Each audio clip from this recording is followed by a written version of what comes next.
So if you're in a demanding field like medicine or really any intense area of study, you know that feeling, right? Just being completely buried in information. It's coming at you from all sides, and just trying to keep your head above water feels impossible. Well, in this explainer, we're going to break down a method that's designed to help you study not just harder, but way, way smarter, and a whole lot faster. In this quote, it just nails it, doesn't it? It perfectly captures the problem.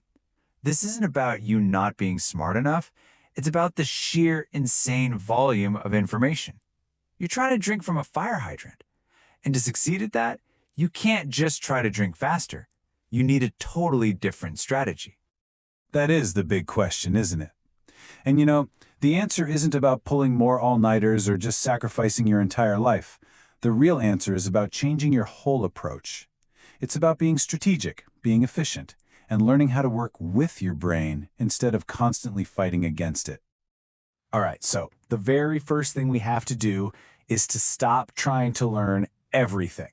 I know, it's a noble goal, but it's just not realistic. Instead, we've got to get strategic.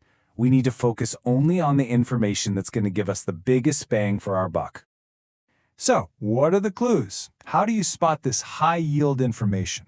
Well, first, look for frameworks. Those are the big picture ideas that all the little details hang on.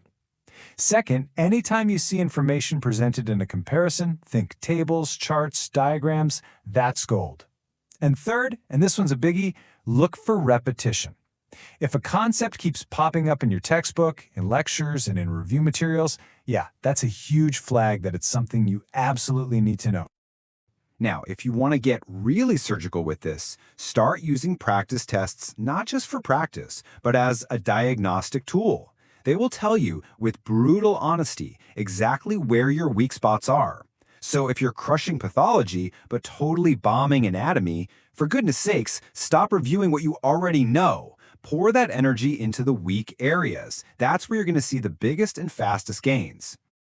And the last piece of this high-yield puzzle is all about aligning your effort with the actual stakes. You have to be intentional here because not all exams are created equal. With step 1 now being pass-fail, does it really make sense to invest the exact same amount of frantic energy there as you would for a super critical graded exam like step 2 CK?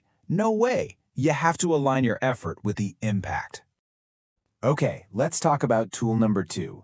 And honestly, this one might just be the biggest game changer of them all.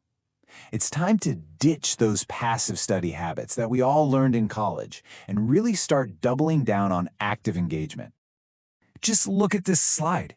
This is where so many of us go wrong. We default to the stuff on the left, rereading our notes, rewatching lectures, basically just hoping the information magically sinks in. But that is so incredibly inefficient. The real deep learning happens on the right with the active methods. So instead of just looking at a diagram, try to draw it from memory. Instead of rereading your notes, try to condense and reorganize them in your own words.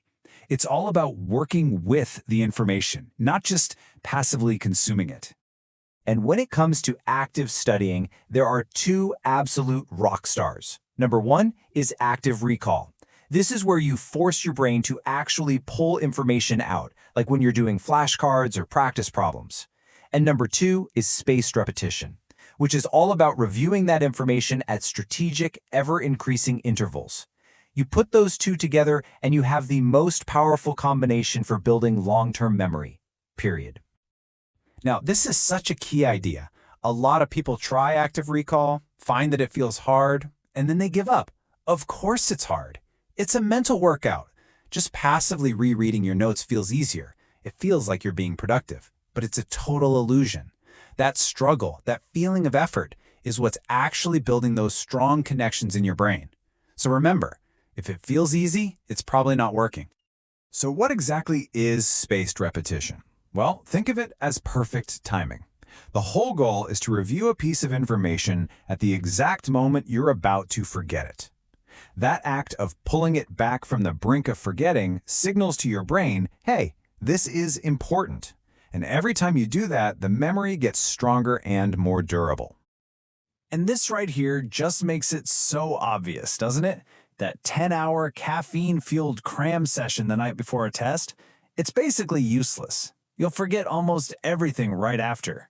But if you take those same 10 hours and just spread them out over a week, you'll get way, way better results and actually remember the material long term.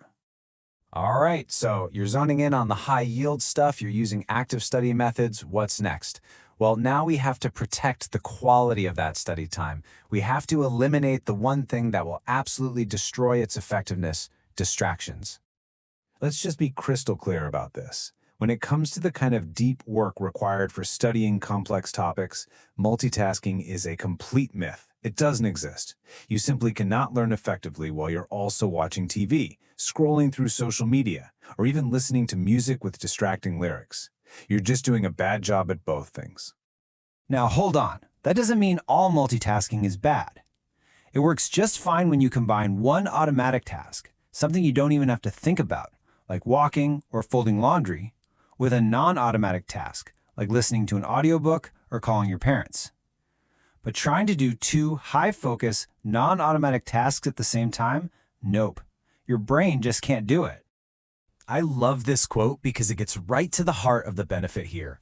When you give your studying your full, undivided attention, you get it done faster and you learn it better. And you know what that means? It means when you're done, you're actually done. You can fully enjoy your downtime without that little voice in the back of your head whispering that you should be studying. You can whole-ass your fun because you whole-assed your work. Okay, but what about this scenario? I'm sure you've been there. You sit down, you open your book, but you are just exhausted. Your brain feels like mush and nothing is sticking. What do? The usual reaction is to just try and power through it, right? But the smart move, the one that actually saves you time in the long run, is to just stop. Seriously, don't force it. Anytime you spend trying to study when you're not physically or mentally ready is just wasted time anyway.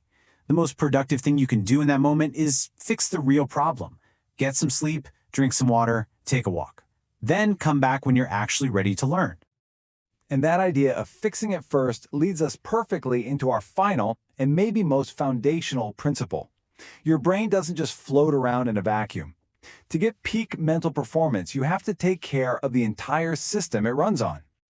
The best way to think about this is like a high-performance car. It's a perfect analogy. You would never expect your car to win a race if you didn't put gas in it or do regular oil changes, right? So why would we expect our brains to function at a high level if we don't maintain them? Your body is the vehicle for your mind. If you neglect it, your performance is going to suffer. So what's the gas and oil for your brain? It really comes down to these three performance pillars. Sleep is not a luxury. It's literally when your brain consolidates memories from the day.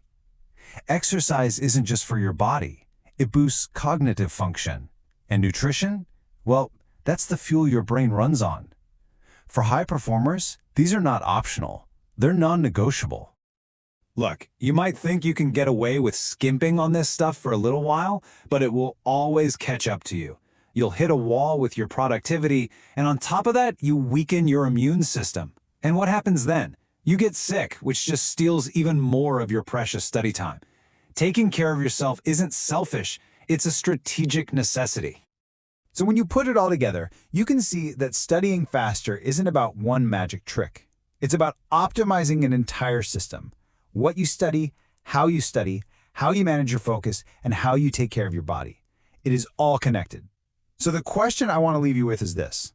When you look at your own system, which part are you going to upgrade first?